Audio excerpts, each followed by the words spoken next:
everybody, welcome to my YouTube channel. I'm Dr. Angel Storm. It's so great to have you with me. Thank you so much for joining. I'm here to answer your question today about why narcissists are obsessed with power. Why is it that they can't seem to get enough of it? Why do they like to be in control of the person that they're in a partnership with specifically? And a couple weeks ago, I released a video and it's called Narcissists, God, and Victim. And this video really talks about the answer to this question. Narcissists love feeling godlike. They want to feel like they are in complete control of every situation, of every single person in their life, that they have ultimate control over everything, so that there is nothing that can surprise them, bring them down, cause chaos in their life, or make them feel uncertain about themselves or their future in any kind of way. This isn't a normal level of wanting to be comfortable, of wanting to be wise in your decision-making process. This is an absolute obsessive need to control every single thing around you, to the point where you will eliminate people out of your life if they don't do what you say. You will smear their name. You will do any kind of thing to bring them down so that they can never have any impact on you. This is the level that I'm speaking of when it comes to this type of control. In the same breath of, you know, I have to be in complete control of everything. Everything is up to me, and I can control everybody that comes into my life and every circumstance that is revolving around my life. Is also the, specifically when a narcissist is in a relationship, you will find that, especially at first, probably the person doesn't want to be controlled. There's some, situations where this is not true, especially when the person has grown up or has been conditioned already through previous relationships of being under that control, who doesn't have a strong sense of identity. So there are some cases where this won't be true, but in the beginning, especially at first, the person won't want to be controlled.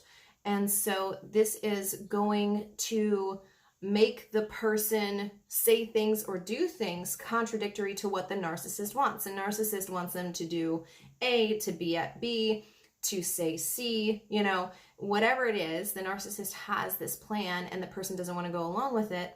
And so therefore the person starts setting up boundaries.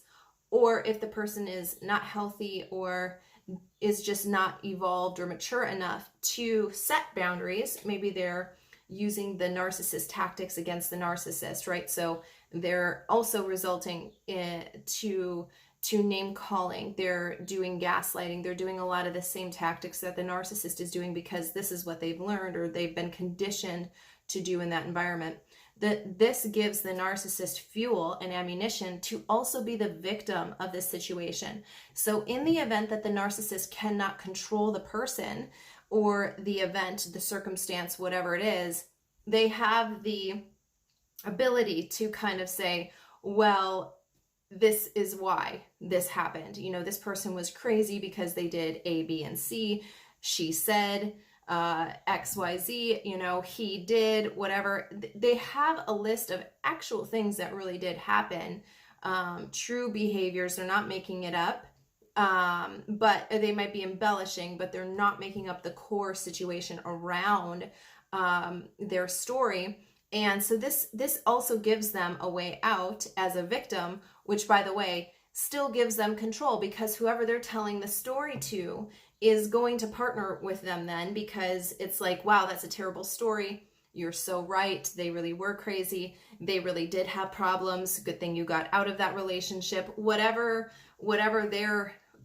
their explanation or reasoning or even accolades for how they handled the situation or whatever it may be will be present after they tell the story. The narcissist now has control over the person that they're telling the story to. So this all comes back to control, which makes them feel better about where they are, about what they're doing, about how they're handling the situation. And it gives them, again, more sense of control over more people that are in their lives. So this is exactly how narcissists get flying monkeys. People who are doing the narcissist's bidding, even when the narcissist isn't around.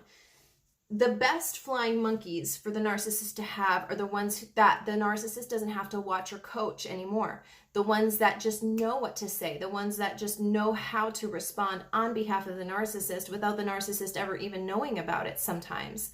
The flying monkeys can just take control and start creating a wider breadth for the narcissist to be operating in, meaning the flying monkeys will create the space for the narcissist to not only continue their current abuse, but to get more victims, to get more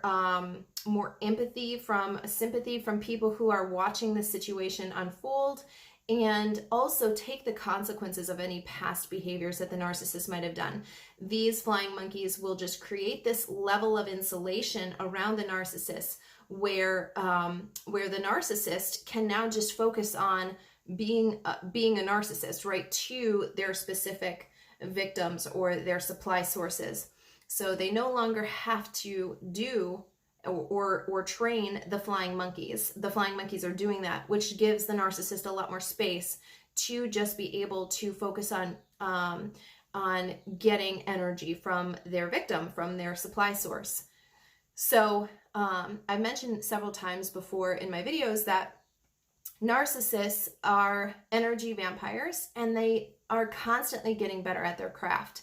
So if you see in this story that I'm telling you right now of why a narcissist needs control, it's because control has to do with the entire environment, the entire atmosphere of being a narcissist. If they don't have control, they're not a great narcissist. And there are some narcissists who won't have control over a large amount of people, but will have extreme control over one or two people, and that's enough for them.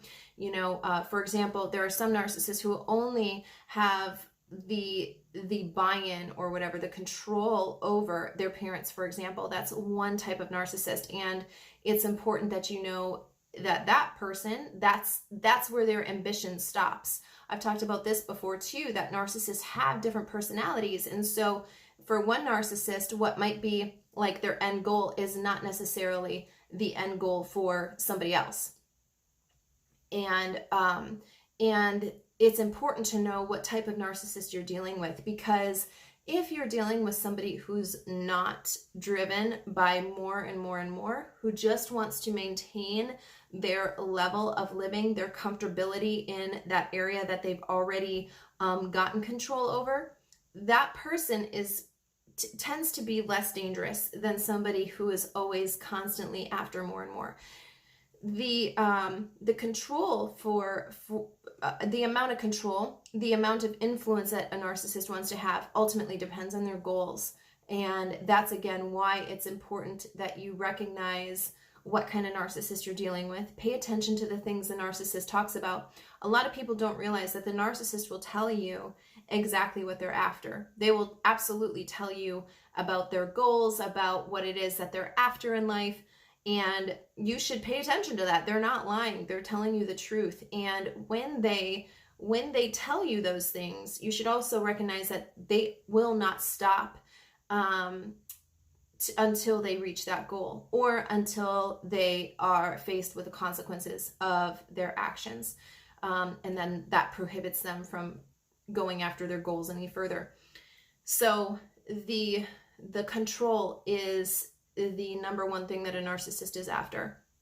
If they can control your energy, if they can control your thoughts, if they can control your time, if they can control your resources, your connections, then all of that stuff comes underneath the authority of the narcissist. The narcissist gets to delegate to you where you can spend your time, where your thoughts will go, how much energy you spend worrying and obsessing about the narcissist, and if you're doing the right thing or not.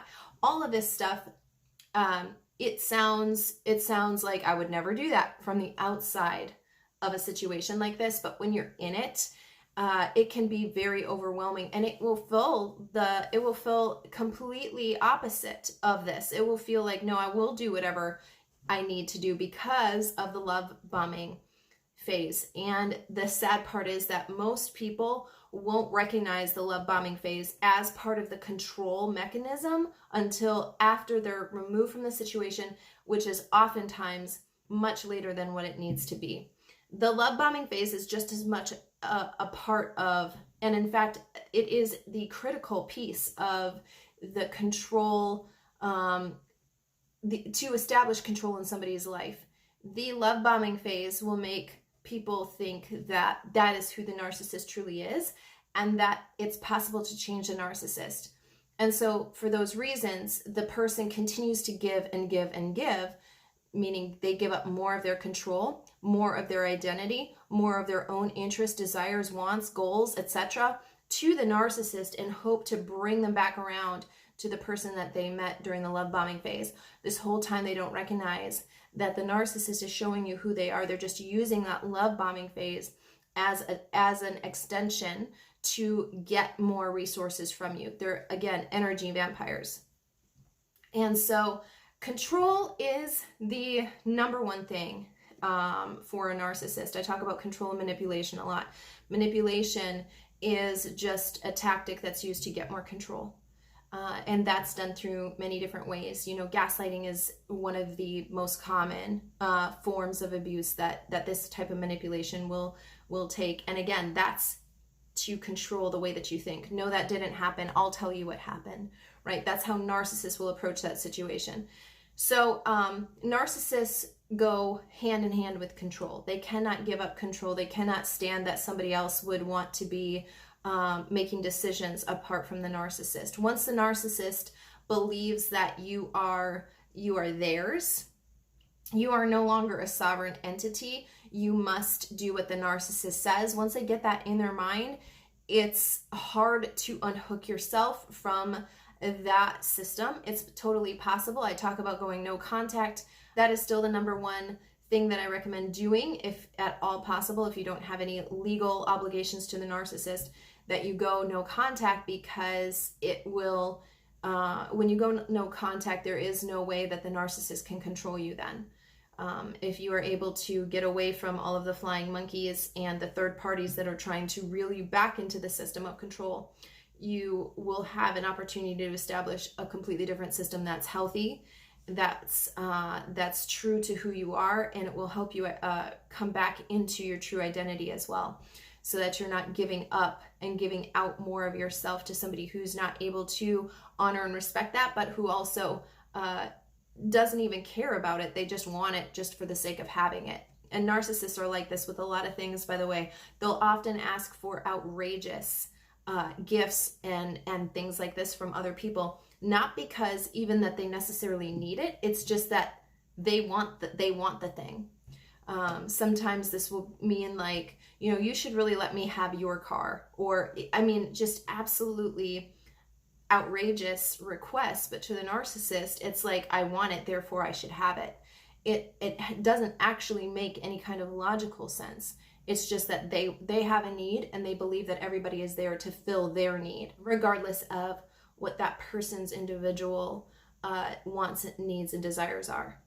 So you guys, I hope this video has helped you understand why narcissists are so obsessed with control, why control and narcissism go hand in hand, and the red flags that you can watch out for when you come into contact with a narcissist. So if you haven't already, please be sure to subscribe to my channel below and turn on the little bell so that you're notified whenever I upload a new video to this channel.